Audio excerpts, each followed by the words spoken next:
Hello साथियों, नमस्कार। कैसे हैं आप सभी? उम्मीद करते हैं एकदम शानदार, जिंदाबाद, ज़बरदस्त होंगे और बेहतर तरीके से तैयारी कर रहे होंगे। तो दोस्तों, आज हम आपको माई मदर एट 66 पर सेंट्रल आइडिया लिखना बताने वाले हैं। ठीक है, किस तरीके से सेंट्रल आइडिया लिखा जाता है और आप लोग किस प्रकार से लिखोगे ताकि फुल नंबर मिले, इस वीडियो को लास्ट तक देखिए। आज सारा डाउट क्लियर होने वाला है। ठीक है, आज आप सेंट्रल आइडिया लिखना चुटकियों में सीख जाओगे। ठीक है, तो चलिए इस वीडियो को शुरू करते हैं। सबसे पहले हम यहाँ पर लिखते हैं कि the central idea of the poem my mother at 66 is written by Kamala Das. ये हर पोएम में लिखना है। ठीक है, चाहे जिस पोएम का लिखना हो। ठीक है, सबसे पहले लिखोगे the central idea of the poem, फिर पोएम का नाम, जैसे ये है माई मदर एट 66 का। ठीक है, इसको आपको ब्लैक पेन से लिखना है। फिर यहाँ पर उसके बाद लिखेंगे इज रिटन बाय कमला दास, उसके बाद उसके लेखक। तो ये चीज़ हर पोएम में करनी है, हर सेंट्रल आइडिया में करनी है। ठीक है, तो क्या हो जाएगा, the central idea of the poem my mother at 66 is written by Kamala Das. मतलब कहने का तात्पर्य है, जो पोएम है माई मदर एट 66, इसका सेंट्रल आइडिया लिखने जा रहे हैं और इसको लिखा किसने है, तो कमला दास जी ने लिखा है। ये इसका मतलब हो गया। ठीक है, अब यहाँ से हम स्टार्ट करते हैं। सबसे पहले यहाँ पर हम लिखेंगे this poem shows the fear of losing her mother of the poetess.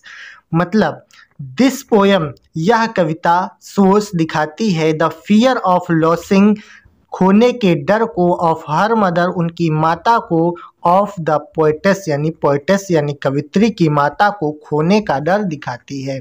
क्या दिखाती है, तो यह कविता कवित्री की माता को खोने का डर प्रदर्शित करती है या दिखाती है। ठीक है, उसके बाद कहता है कि because her mother is very old, क्योंकि उनकी माता बहुत वृद्ध है, बूढ़ी है। ठीक है, तो हर मदर मतलब उनकी माता, किसकी माता, तो पोएटेस की माता।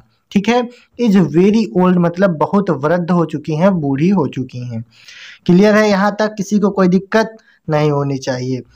कह रहा था कि the poem shows the fear of losing her mother of the poetess, मतलब यह कविता कवित्री की माता को खोने का डर दिखाती है। ठीक है, प्रदर्शित करती है, कुछ भी कह सकते हो। फिर क्योंकि because her mother is very old, क्योंकि उनकी माता बहुत बूढ़ी हो चुकी है। ठीक है, फिर कहता है कि it seems that she will die soon. It seems, ऐसा प्रतीत होता है, दैट की शी विल डाई सून, वह बहुत ही जल्द मरने वाली हैं। ठीक है, ऐसा प्रतीत होता है कि वह बहुत ही जल्द मरने वाली हैं। यहाँ तक क्लियर हो गया। उसके बाद में लिखते हैं poetess gets scared of this thought. Poetess gets scared मतलब भयभीत हो जाती है, ऑफ दिस थॉट मतलब इस विचार से कि उनकी माता मरने वाली हैं, बहुत वृद्ध हो चुकी हैं। इस विचार से पोएटेस क्या हो जाती है, भयभीत हो जाती है। कवित्री जो है वो भयभीत हो जाती है इस विचार से। ठीक है, कौन से, कि उनकी माता मरने वाली हैं, इस विचार से वह भयभीत हो जाती हैं। यहाँ तक किसी को कोई दिक्कत नहीं होनी चाहिए। फिर आगे बात करेंगे।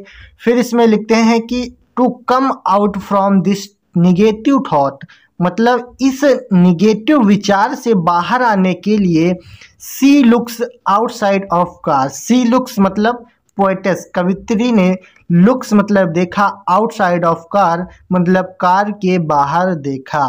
ठीक है, इस निगेटिव विचार से बाहर आने के लिए उन्होंने कार से बाहर देखा। ठीक है, the world outside is full of Joy. The world outside मतलब बाहर की दुनिया, इज फुल ऑफ जॉय मतलब खुशी और प्रसन्नता से भरी हुई थी। ठीक है, वो क्या थी, वो दुखी हो गई थी अपनी माता का चेहरा देख करके, इसीलिए उन्होंने कार से बाहर देखा, तो बाहर की दुनिया खुशी और प्रसन्नता से भरी हुई थी। ठीक है, फिर लिखा है कि the young trees seemed running fast. The young trees मतलब छोटे छोटे पेड़ पौधे, सीम्ड प्रतीत होते हैं, रनिंग फास्ट मतलब बड़ी तेज दौड़ते हुए, बहुत तेज दौड़ते हुए प्रतीत हो रहे हैं। जैसे आप लोग साइकिल से या बाइक से आगे बढ़ते हैं तो देखिएगा कि आसपास के पौधे बहुत तेज साथ में चलते हुए दिखाई पड़ते हैं, है ना। उसी प्रकार से जब लेखिका ने कार से बाहर झांका यानी कार से बाहर देखा तो उनको क्या प्रतीत हुआ कि जो छोटे छोटे पेड़ पौधे हैं वो बहुत तेज दौड़ रहे हैं। ठीक है, यहाँ तक क्लियर हो गया। उसके बाद में कहता है कि children looked very happy at the airport, they had undergo security check. कहता है कि the children looked very happy, बच्चे बहुत प्रसन्न दिखाई देते हैं एट द एयरपोर्ट, एयरपोर्ट पर। ठीक है, they had undergo a security check, जब वह सिक्योरिटी चेक के दौरान गुजर रही थी, है ना। जब आप लोग एरोप्लेन में बैठते हैं या फिर आप एयरपोर्ट पर जाते हैं तो वहाँ सिक्योरिटी चेक होती है। ठीक है, तो उससे जब पोएटेस गुजर रही थी तब उन्होंने देखा कि बच्चे बहुत प्रसन्न दिखाई पड़ रहे थे, है ना। यहाँ तक किसी को कोई दिक्कत नहीं है। उसके बाद में लिखते हैं कि the poetess was standing a few yards away from her mother. The poetess कवित्री वाज स्टैंडिंग खड़ी थी, अ फ्यू यार्ड्स अवे कुछ दूरी पर, फ्रॉम हर मदर अपनी माता से, है ना। कहता है कि पोएटेस कवित्री जो थी वो अपनी माता से कुछ दूरी पर खड़ी हुई थी। She felt pained to look at the colourless and pale face of her mother. She felt pained वह बहुत दुखी हुई, टू लुक देखकर, एट द कलरलेस अपने माता के चेहरे को मुरझाया हुआ देखकर। मतलब कहने का तात्पर्य है पोएटेस जो थी उन्होंने वो बहुत दुखी हुई। क्यों दुखी हुई? अपनी माता का मुरझाया हुआ और उनके चेहरे पर झुर्रियों वाला चेहरा देखकर, पेल फेस ऑफ हर मदर।